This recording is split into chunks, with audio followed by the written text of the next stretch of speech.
Untuk bagian kedua, kita akan melihat kaitan e-commerce dengan konsep pembelian, logistik, dan aktivitas pendukung. Purchasing activity atau aktivitas pembelian meliputi kegiatan mengidentifikasi dan mengevaluasi vendor, memilih produk tertentu,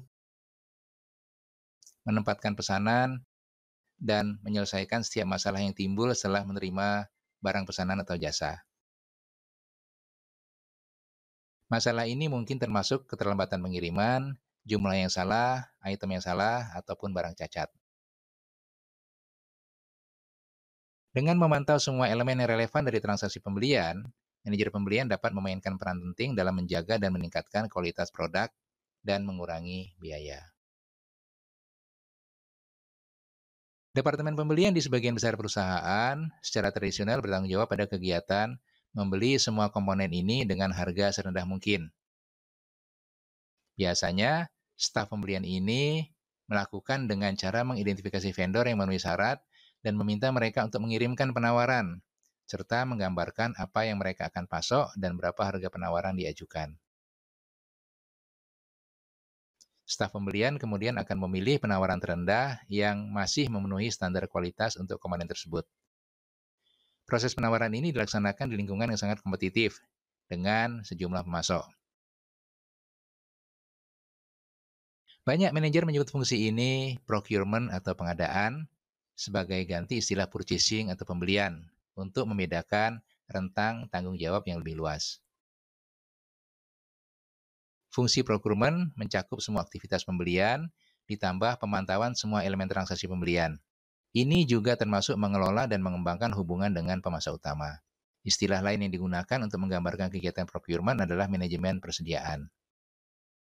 Di banyak perusahaan, staf pengadaan harus memiliki pengetahuan produk tingkat tinggi untuk dapat mengidentifikasi dan mengevaluasi pemasok yang tepat. Bagian dari kegiatan pengadaan yang ditujukan untuk mengidentifikasi pemasok dan menentukan kualifikasi pemasok tersebut disebut sebagai sourcing. Direct dan indirect material. Direct material atau bahan langsung adalah bahan-bahan yang menjadi bagian dari produk jadi dalam proses manufaktur. Produsen baja misalnya menganggap biji besi yang mereka beli sebagai bahan langsung. Proses pengadaan bahan langsung merupakan bagian penting dari setiap bisnis manufaktur karena biaya bahan langsung biasanya merupakan bagian yang sangat besar dari biaya produk jadi. Sedangkan indirect material atau bahan tidak langsung adalah semua bahan lain yang dibeli perusahaan, termasuk perlengkapan pabrik seperti amplas, perkakas tangan, dan suku cadang untuk mesin manufaktur.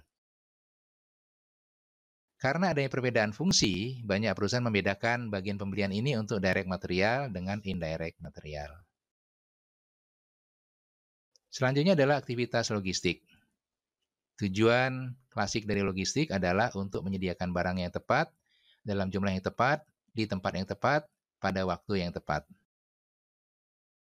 Manajemen logistik merupakan aktivitas pendukung yang penting bagi aktivitas penjualan dan aktivitas pembelian dalam satu perusahaan. Bisnis memerlukan kepastian bahwa produk mereka jual kepada pelanggan, dikirim tepat waktu, dan bahan mentah yang mereka beli dari vendor dan digunakan untuk membuat produk mereka tiba pada saat dibutuhkan. Manajemen bahan saat mereka berpindah dari area penyimpanan bahan baku melalui proses produksi menjadi barang jadi juga merupakan bagian yang penting dari logistik. Kegiatan logistik termasuk mengelola pergerakan masuk material dan persediaan, serta pergerakan keluar barang jadi ataupun jasa. Dengan demikian, penerimaan, pergudangan, pengendalian persediaan, penjadwalan dan pengendalian kendaraan, dan pendistribusian barang adalah kegiatan logistik. Web dan internet menyediakan semakin banyak peluang untuk mengelola aktivitas ini menjadi lebih baik, karena mereka menurunkan biaya transaksi dan menyediakan konektivitas yang stabil antara perusahaan yang bergerak dalam manajemen logistik. Sistem pengelolaan pergudangan otomatis berbasis web mampu menghemat biaya operasi perusahaan dalam jumlah relatif besar setiap tahunnya.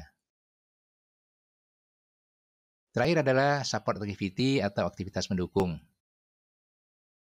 Yang termasuk kegiatan pendukung diantaranya adalah keuangan dan administrasi, sumber daya manusia, serta pengembangan teknologi. Keuangan dan administrasi meliputi kegiatan seperti melakukan pembayaran, memproses pembayaran diterima dari pelanggan, merencanakan pengeluaran modal, dan pengadaan serta perencanaan untuk memastikan bahwa dana yang cukup akan tersedia untuk memenuhi kewajiban organisasi pada saat jatuh tempo. Infrastruktur sistem komputer juga termasuk dalam kegiatan administrasi.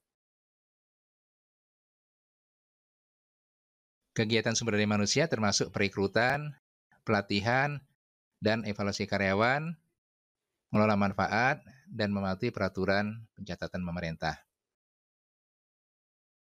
Sedangkan pengembangan teknologi dapat mencakup berbagai kegiatan tergantung pada sifat bisnis atau organisasi. Ini mencakup ilmuwan penelitian jaringan yang bekerja dalam kelompok kerja kolaboratif virtual,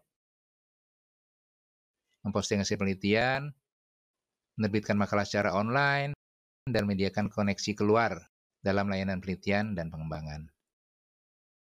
Demikian materi bagian kedua, pembelian logistik dan aktivitas pendukung. Terima kasih.